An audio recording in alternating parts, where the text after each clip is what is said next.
As a police officer, what is the kindest thing a suspect ever said to you? Over the years, there have been several people, suspects, offenders, witnesses, victims, etc., who have said kind things to me. One that comes to mind is probably the most recent. As a captain, I'm not often out on patrol and I make very few traffic stops.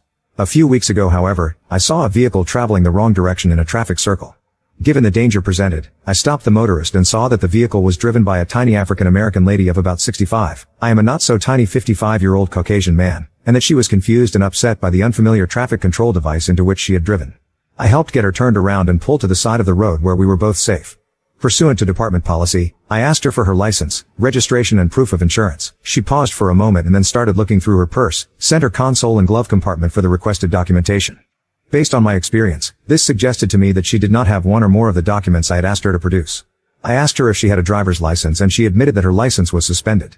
I couldn't help but notice the tears welling up in her eyes.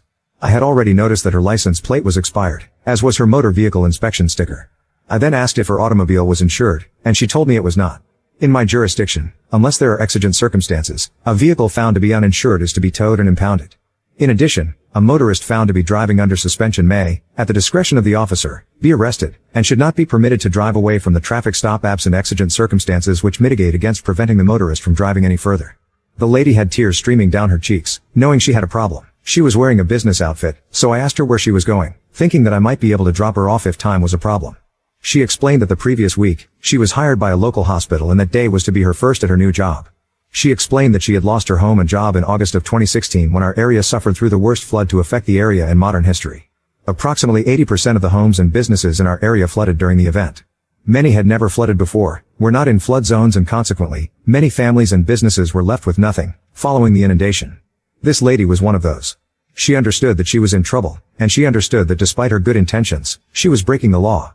But there was no anger or bitterness. In her face, I saw only resolve and determination. She never once suggested that she deserved a break. She didn't hint at leniency. She expressed no self-pity and did not seek to shift the blame. While I may not have shown it, I was very impressed with the way she was handling the experience. I told the lady, whom I'll call Miss Smith, to have a seat in her car, turn on her air conditioner, it was about 95, and that I would be back with her as quickly as possible. I then returned to my unit and checked her registration and driver's license. I determined that her license was suspended due to her inability to honor a payment plan with the DMV that she had reached in order to resolve the fines assessed to her when her insurance lapsed. She was uninsured. Her history showed that over the last several years, her insurance lapsed several times. She always managed to have her insurance reinstated, but the administrative fees had built up over time. Her registration had expired 2 months earlier. However, with a suspended driver's license, she could not renew her registration or obtain an updated motor vehicle inspection sticker. Clearly, she was in a vicious spiral and putting jail or doing anything to cost her the new job would not be helpful. I carefully considered my options, recognizing that my obligation to protect and serve includes keeping people without the mandatory liability insurance off of the road. Her failure to have the required insurance presented a problem for me. Under our law, were she to have an at-fault accident and it was discovered that I had stopped her and failed to take the appropriate action, I could be held responsible. If I towed her car, she would likely lose her new job, which was going to pay her enough to get the required insurance, take care of her suspended driver's license and generally make her life better for the first time in 2 years. As I sat there considering what to do, I suddenly remembered something. I got out of my unit, walked up to car and looked in the back seat. There, behind the front passenger seat was a rear-facing baby seat, buckled snugly into place.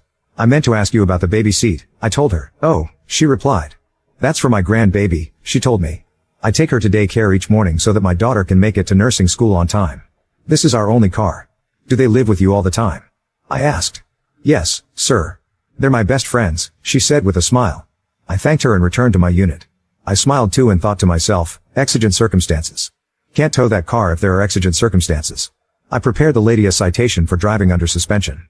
I hated to do it, but the only discretion we have in such cases is jail or a misdemeanor summons. I did, however, exercise my discretion and prepared a warning for the expired driver's license and expired vehicle inspection sticker. I then made a quick phone call before walking back to her car, ticket book in hand. As the little lady waited to hear her fate, I began. Okay, Miss Smith, here is where we are, I told her. I have to issue you a citation for driving under suspension. I have no choice. However, you're not being arrested, only fined. She asked me how much the fine would be and I told her that I did not know, but that I had called the clerk of court, asked that they let her pay over a period of 6 months, and that they had agreed. I then handed her the citation and asked her to sign where indicated. She signed and then remembered the other charges. Is there another ticket? She asked. No ma'am, I told her. Apparently, I am out of tickets and don't have time to go and get some more. She seemed confused and asked, I know you have to tow my car, Captain. I was just wondering if there is any way that you can let me get to work first. I can park it around back where nobody will see it and you can tow it from there, if it's not too much trouble. Well, Miss Smith, it looks like your car isn't going to be towed today. As it turns out, there are exigent circumstances that allow me to let you keep your car. But you have to get insurance within 30 days. She didn't understand, so I explained that since there is an infant in their house, since they had only one car, and since that car was the child's sole means of transportation to daycare, such a situation created exigent circumstances which allowed me to decline to tow the car, provided that I had a reasonable belief that the required insurance would be obtained within 30 days. She assured me that they would get the insurance they needed. I wished her good luck and told her to be safe, and I turned around to walk back to my unit as the tears started rolling down her cheeks again. Before I could walk away, however, Miss Smith called out to me, "Captain Sharp." I turned back to her. "I don't know if you're allowed or not, but would it be okay if I gave you a hug?" I told her I would love a hug, and it was the best hug of the day. "Would it be okay if I gave you a hug?" Was one of the kindest things that a suspect ever said to me.